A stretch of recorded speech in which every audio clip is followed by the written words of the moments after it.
What's up, everybody? Damon here, and in today's gaming news, Diablo is just flying off digital store shelves, and Microsoft is getting both more Xbox storage options and fines from the FTC. This is your Daily Fix.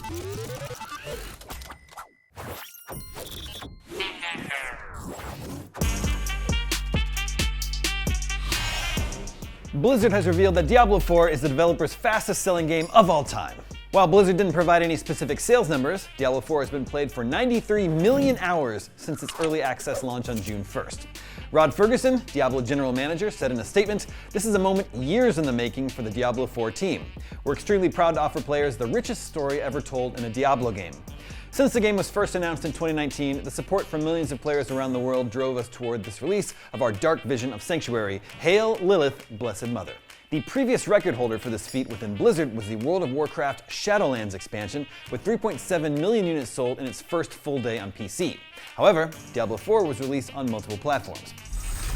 Now, what are the fastest selling games of all time overall?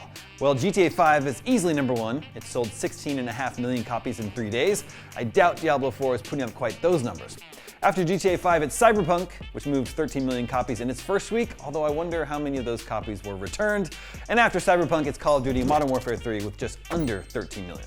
In other Diablo IV news, Rod Fergusson revealed that there are currently 2 expansions in the works.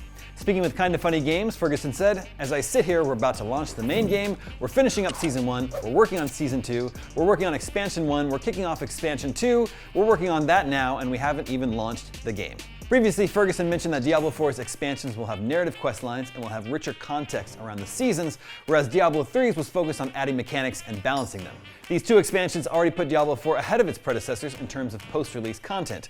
Diablos 2 and 3 each received 1 major expansion apiece, though both continue to be well supported by patches and other content updates. Blizzard has said that Diablo IV will be updated for years after launch and has already revealed a robust roadmap going forward. Moving on, after a leak a few months ago, Western Digital and Microsoft have teamed up to create storage expansion cards for Xbox Series X and S. The Western Digital WD Black C50 storage expansion cards will be available in 2 configurations, 500 gigs, which costs $80, and 1 terabyte, which will go for $150, the same price as Seagate's 1 terabyte storage expansion card. Both configurations are currently available to order on Western Digital's website. Best Buy also has a listing, but only for the 1 terabyte model. This marks the first time Xbox has announced a new expandable storage card option, not made by Seagate, since the Xbox Series X and S launched back in 2020. Unlike Sony's PS5, Microsoft uses proprietary storage for its current-gen consoles. While Xbox's option is easier to use, as you simply plug it into the rear of either console, as opposed to opening up your PS5, the big drawback was that Xbox owners could only buy an expansion card from Seagate, which came at a high price even for the 512 gig option. And if $80 to $150 is still too rich for your blood, IGN user Big Papa82 points out, by the time Microsoft has some exclusives worth filling the internal hard drive, the prices will be much more reasonable. Here's hoping we get some release dates for Xbox exclusives at its showcase this Sunday. And to end on more Microsoft news today, the company will pay $20 million in fines after settling a legal dispute with the Federal Trade Commission. It was found to have breached data protection laws by collecting and holding information on children using Xbox without proper parental consent.